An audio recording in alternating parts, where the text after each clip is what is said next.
Welcome back to the podcast.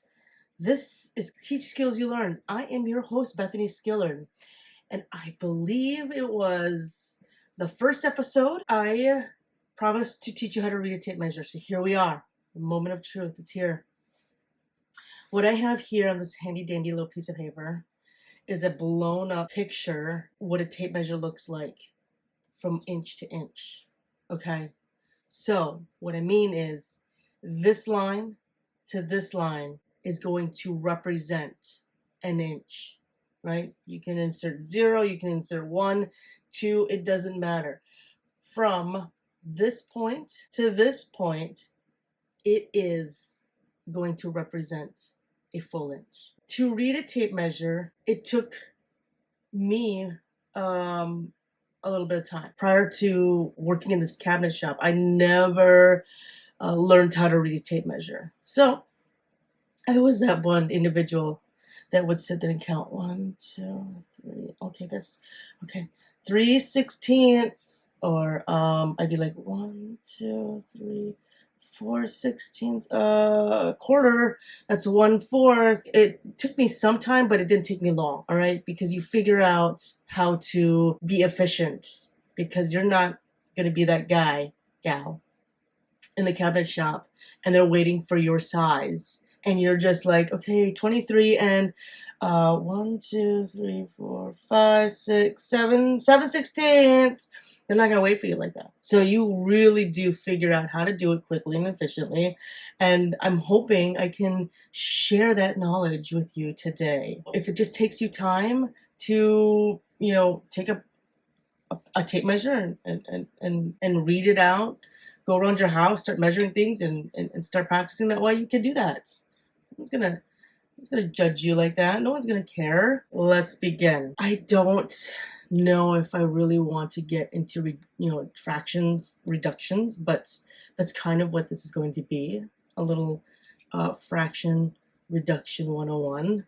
So what we have is everything is over a 16th of an inch. So if I said that this was 1/16, a 16th, and as you can see now, we're getting into like different sizes of hash marks. These little small ones are always going to be a 16th. These little small ones, they don't reduce. It's just going to be over a 16th. So if you think of it this way, these little small hash marks will be over a 16th. But what if I do this? Okay, so over a 16th.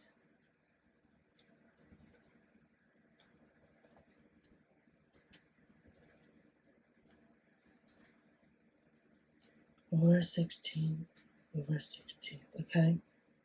All right? And they will always be an odd number. And the reason why I say this is because if you have an even number, what can you do to an even number? You can always divide it by 2. You can always reduce that. So these little hash marks can't be reduced. So they're always going to be an odd number. So if I count up and I have 1, so guess what this is going to be? 3. This is going to be 5, 7. This is going to be 9. This is going to be 11, 13, 15 16ths, and a full 16 16ths make a whole. Makes 1. Okay, I hope you're with me still. These little marks here,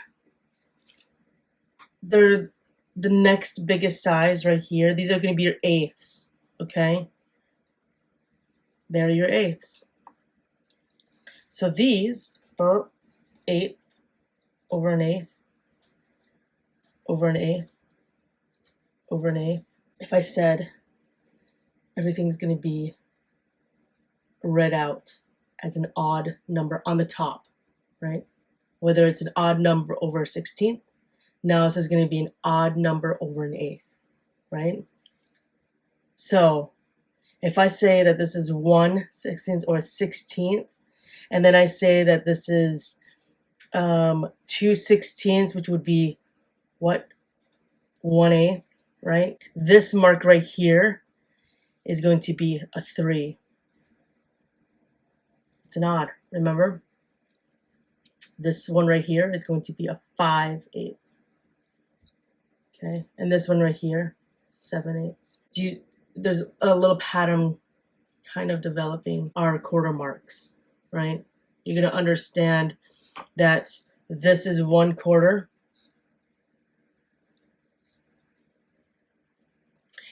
Half, right? Because this is half of the inch. So we can say 1/2. And what would this be? If I'm going from here to here, that would be 3/4. That's how it works. That is your tape measure. I hope that helped. I appreciate you coming back. Take your time to take a tape measure and just start measuring things around the house. And you'll see that's just basically quick how to read a tape measure. This is probably the fastest way I could teach you. It's not something that you're going to need every day, so you may not care that you count each tick mark. But you don't have to count the tick marks now because this is the fastest way I could teach anybody. I'm going to encourage you to do something kind or sweet to somebody, a stranger, a family member, your children, your cousins, uncles, brothers, whatever. Just do something kind to somebody because I believe that one single act of service from the bottom of your heart just makes you feel better. And when you feel better, people around you feel better. That's all I have for you. I don't have much other. Enjoy yourself. Enjoy the day. Here right now, it is beautiful and sunny. The summer is here. Thank you for coming back. We'll see you next time.